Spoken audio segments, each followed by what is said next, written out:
Well, good afternoon. I'm glad you decided to watch today. We are going to have fun. We're doing watercolors today on Art Class Live. This week we've been focusing on, or this month we've been focusing on color blending, and we've looked at colored pencils, we've looked at pastels. We're not going to look into oils or acrylics at this time, although we will explore that eventually. But I wanted to fill in this last week with watercolor. It's one of my favorite mediums. I am not particularly accomplished at watercolor. Pastels, as I mentioned last week, pastels and chalks are really my primary medium. But I like working with watercolor. It's always challenging. And so I wanted to share a little bit of that with you today. And because I have my new computer now and I've got my Rebelle 3 software up that imitates watercolor amazingly well. Now I can show you some things that you can try with regular watercolors and watercolor paper. And you can also try Rebelle 3, but just advance notice, you need a fairly powerful computer, and the software costs about $90. So, but if you do have a gaming computer, something that has a lot of image processing power, and you're really into digital art, then you might want to look into Rebelle 3. As a matter of fact, it is now Rebelle 4. The new version just came out today. I've downloaded it, and I am chomping at the bit because as soon as this class is over, I'm going to install the new version, and I'll be working with Rebelle 4 from now on, and it's supposedly even more realistic than this one is. So, before we get into our watercolor project today, I want to do a little bit of housekeeping. One is I want to show you what I have been working on. I finally finished my portrait. I don't think I was quite done with it last time I showed it to you. I was pretty close, but and there's always more you can do, and I could spend a lot more time on the clothes and all that. But my main focus is learning how to draw faces and draw them well, and to capture likenesses. And so that was really my goal. And one of the instructors I work with said, finishing is overrated, and I like that. Just because you start a piece of art doesn't mean you always have to finish it. You learn something every time you draw or paint, and the learning process is important. So anyway, that's what I finished on. I've got a new one I'm starting on right now, and hopefully we'll have something to show you when we come back next time. And that leads me into the next point, which is next time will not be until the first week of January. We're taking the next 2 weeks off because next week will be Christmas Eve, and then the week after that will be New Year's Eve. And I figure you probably aren't going to want to watch anyway. But in any case, I'll be taking time off. So that's our schedule. Our next class will be the first week in January, and of course we'll promote that. Now we will keep the activities page up. I'm going to update and do a new activities page in the next day or so, and that will carry us through the end of the year. So I won't be updating the activities page until first week of January too, after this week. But I'll try to put some extra stuff on there so you can have some fun playing with some art projects. All right, let's talk about watercolor. Watercolor, and before we start our project, I want to just stress a couple of things that are important in this process. So I'm going to actually choose a marker here to draw with. And okay, I didn't calibrate my drawing board, so my pen is going to be a little bit off. But I want to talk about a couple of things. Normally, when I talk about drawing or painting or whatever, I will say, don't spend a lot of money on art supplies at first. Art supplies can be really expensive, and there's no need to just go out and spend a ton of money. I always tell people, and I tell my students, draw with what you have. Don't worry about what you don't have. Paint with what you have.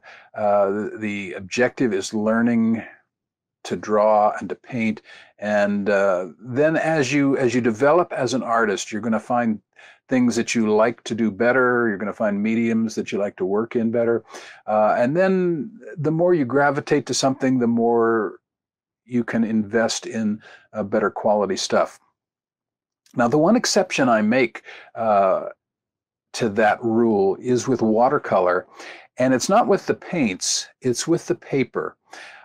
Watercolor paper, you can go into, Michael's or Hobby Lobby or something, and you can get a pad of watercolor paper that doesn't cost very much, and it's okay, but your results are going to be basically proportional to the quality of paper that you get.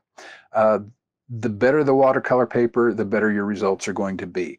I use something called Arches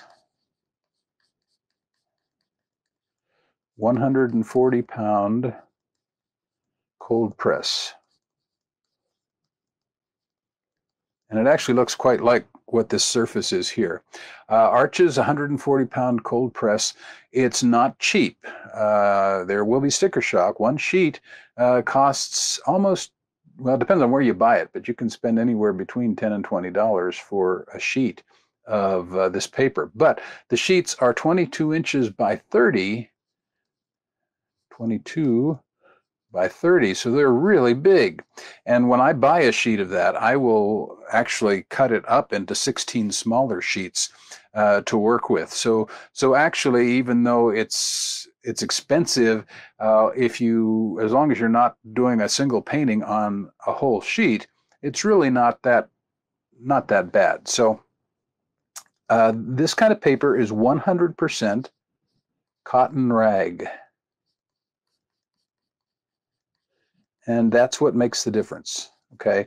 So I do recommend that. Now, as for the paints, you'll see that there are tubes, not tups, tubes and pans. Okay, you're more familiar probably with the pans. That's like, again, when you go into Hobby Lobby or something and you buy a set of dry watercolors, those are pan watercolors. Well, those come in a lot of different qualities, but you'll also find watercolor in tubes, and I actually have liquid watercolors that I use also. So there are a lot of different formats. You'll also see student versus professional. And the terms are different, but you'll know the difference by the price, because the professional, a little tiny tube of paint or a little tiny pan can cost a ton of money. You don't need to spend as much on your watercolors. Okay, if you're going to cut costs, cut costs on the paints. Use student grade. Even use the little cheap kind that you can get. Just in a set of 12 that cost you $1.98. Those are okay. The more you spend, the better your results will be, obviously. But if you're going to spend money on watercolors, or if you're going to paint in watercolor, buy good paper, and you will be much happier, and you will be much more pleased with your results. As for brushes, I usually use 4 brushes. I'll use a round. I'll use a flat. I'll use a liner, which is just a really tiny brush. Sometimes it's called a rigger for doing fine lines. And then I'll use a 1 or 2 inch China bristle. And that's usually just for getting the paper wet. Okay, so those are the materials that I use in watercolor. Now let's talk about what we're going to do today. We're going to do a fall color picture. The actual lesson was going to be on blending watercolors. Well, actually, you can blend watercolors right in the pan or in your palette, unlike colored pencils or pastels. You can't blend those until they're on the paper. So what I'm going to show you here is blending on the paper. There are a lot of different techniques even for that. But what I'm going to show you is the easiest one to start learning and playing with, and that's wet in wet technique. So first thing I'm going to do is I am going to clear this layer. There goes my picture. And we're going to start out by putting down a what is called a stencil in digital. And so I'm going to shrink this down a little bit. I'm going to grow that up to full size, shrink it down a little bit more, and I'm going to lock it so it doesn't move around on me. And I'm also going to turn on a border so that this is all covered. Now, if you're doing this with regular watercolors, and most people will be, how do you get this nice little image on your paper? Well, you can use something called liquid Frisket or liquid mask.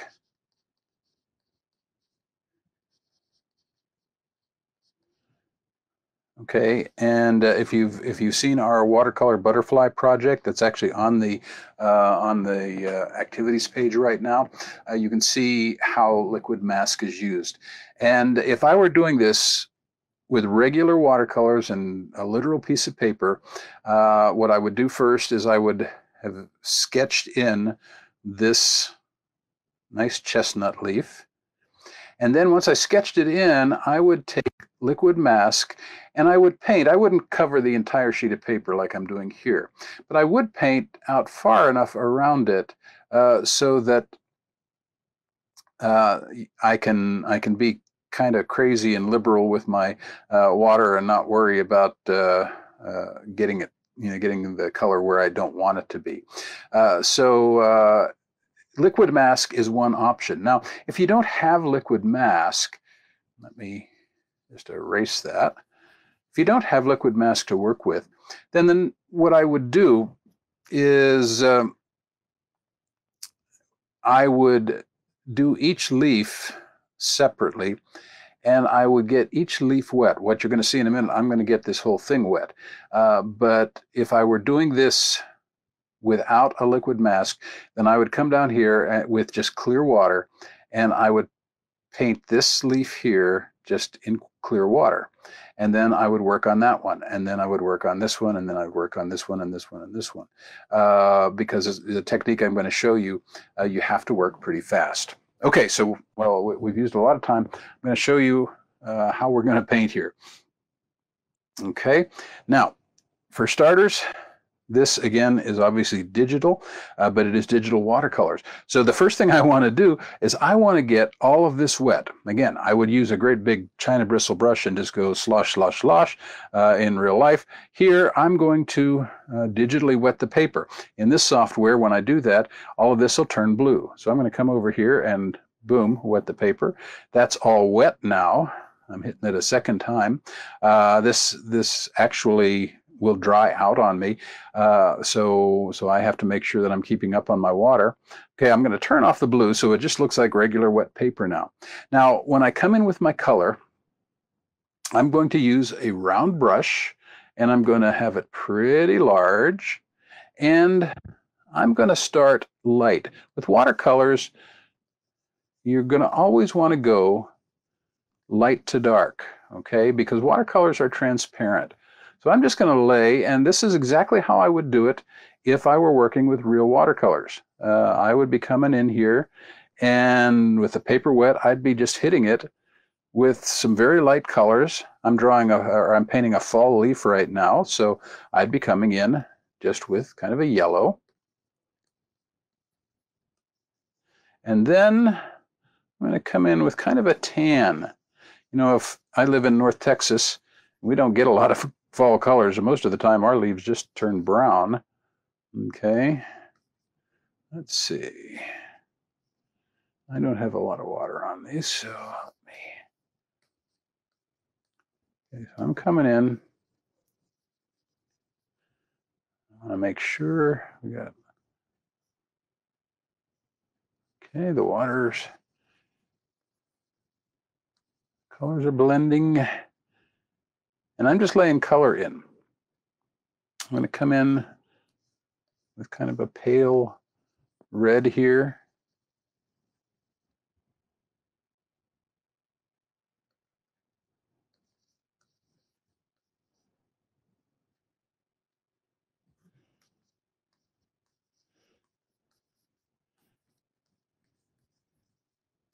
And the fun thing of doing fall colors on leaves like this is you really don't, you don't have to worry about being too neat. You'll see the water stops blending when I'm painting. It waits for me to finish, so I've got to pause a little bit.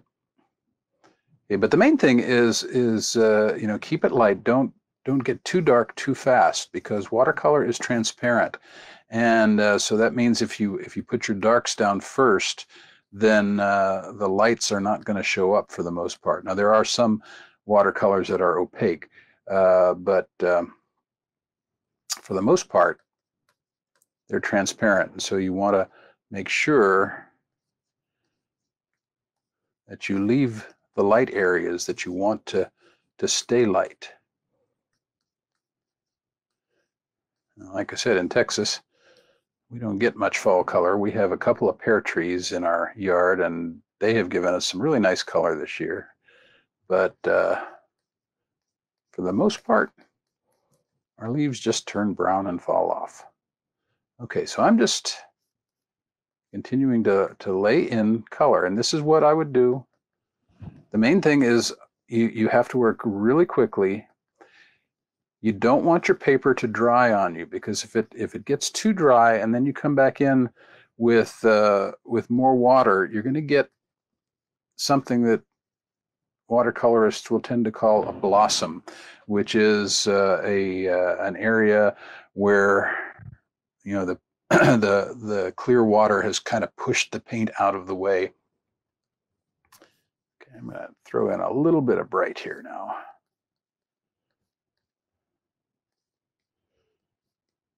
There's no rule for how the leaves are supposed to look. Just have some fun with it. I want to get some orange too.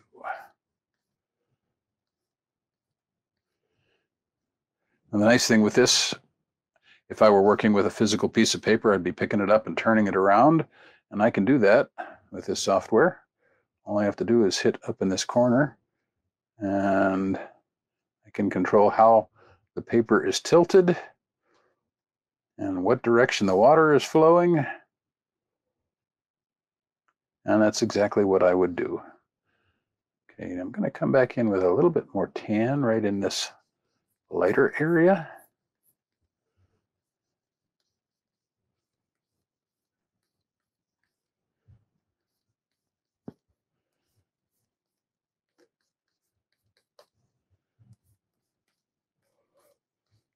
Now again, if you don't have watercolors, then you can do something like this with colored pencil or pastel or crayon. Again, don't worry about what you don't have. Use what you have. I'm going to come in here now, lay a little dark down into this stem, actually a little bit of green, and throw in a little brown. I'm going to come up here, which is where that stem is going to come right into these leaves. And just let that bleed for a few seconds. Now I can also dry the paper. I can go like this over to this button and go boom, and the paper is now dry. And so that's always kind of a cool ability.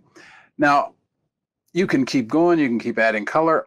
I'm going to stop at that point because I want to go on and do a little bit of detail work. For starters, now that the paper is dry, so if I hit this little button over here that says show wet, okay, see it's not showing any wet, no blue is showing up. So what I want to do, I'm going to move this up just a touch, and I'm going to stick with my watercolor brush, but I'm going to go to a liner, and I'm going to shrink it down pretty far, not all that far. And over here I can control how much water. So I'm going to go with good pressure loading. That means how much paint is on. I'm going to go about 50%, and I'm going to go about 50% water. Okay. What that all translates into is if I were using real paint, I would be going with a little bit thicker mix. I want that a little darker. I come over to my color wheel here. Let's get this. I don't want to go black, but I do want a little bit more dark. Let me blow this up. I just want to throw in a little bit of detail in that stem. This is, again, one of the reasons masking is so nice to work with, because I can draw and I don't have to worry about getting too far out of the lines. It is possible to do this without masking, though. So I'll throw in a little green here, a little bit more green.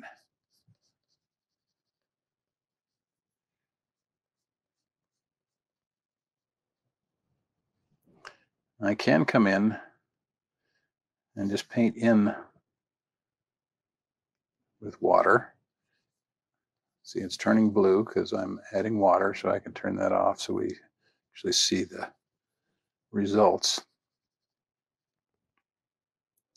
Just want to soften that a little bit.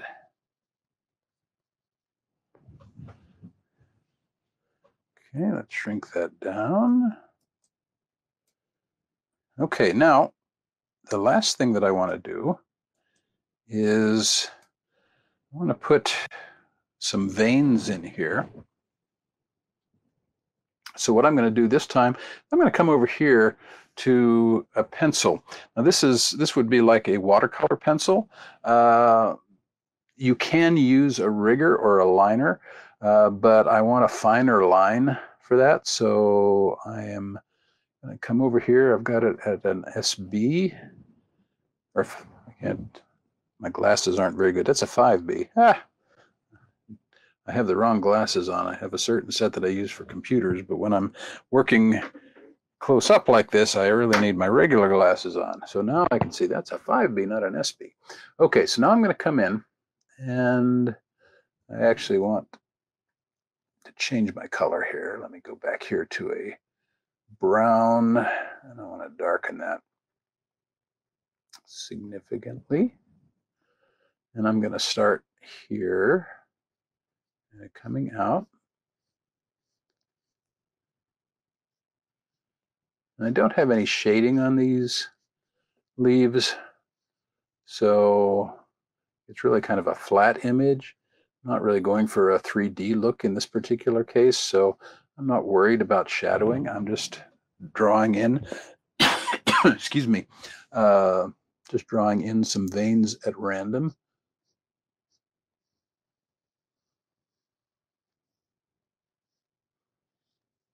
Just to give it more of a leafy look.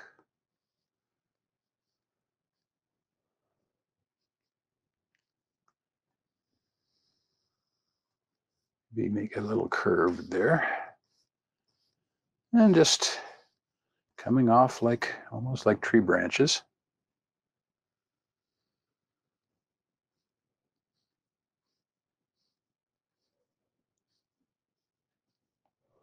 And one more.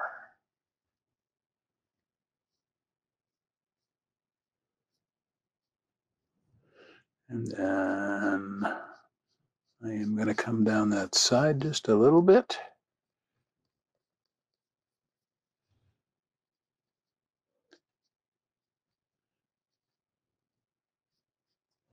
Bring those all together like that.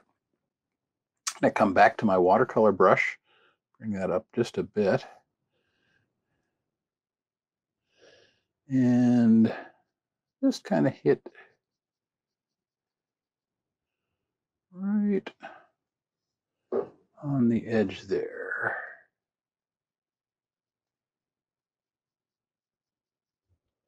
I'm going to turn up the amount of water I've got there.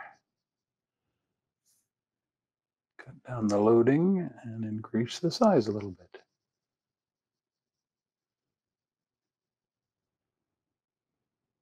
Okay, and let's see, gonna come over here and hit this with a little bit more water. Let's make it bigger.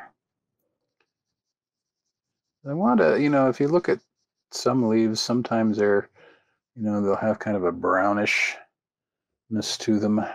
There we go. Turn that off. So I just want to kind of give that wilted look a little bit to give it a little bit more realism. Come back to my watercolor brush.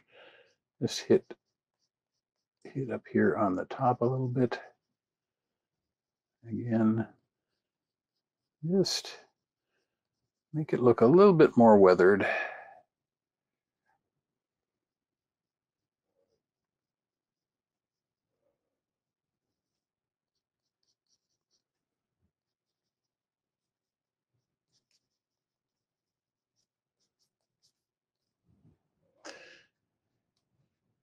And I can come back in again with a little bit more water if I want to cool that out.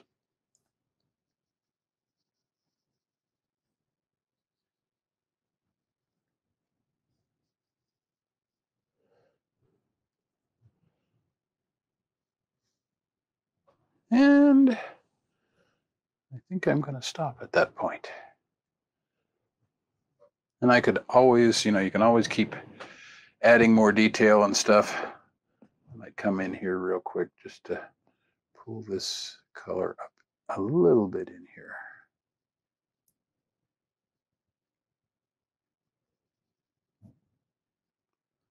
Not sure if I like that or not. One advantage with doing this digitally is I have undo if I want to change that and take it away. Okay, so now what do I do? Well, I can shrink this back down, move it, and then I can just remove that. Oops, don't want to paint on it.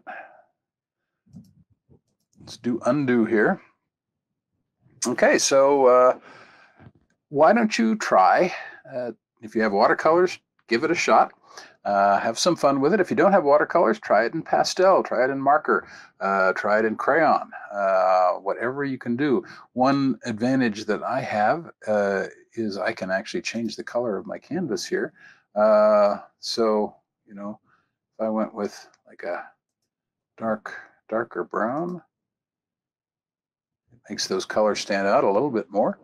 And you can have a lot of fun. Well, we are just about out of time. I want to say one more thing to you, and that is I hope you have a very, very merry and blessed and safe Christmas. It's been a very, very rough year, but we can always be thankful for the mercies of our God, who is watching out for us and who sent his son to save us. And as we celebrate that, we can rejoice even when things are hard. I hope you had a good time with this class. I'm looking forward to being back in a couple of weeks, in the first week of January, with some all new classes. And I don't know what we're going to draw yet, but we will be doing something. So keep drawing and don't forget to have fun. And I'll see you in about 3 weeks.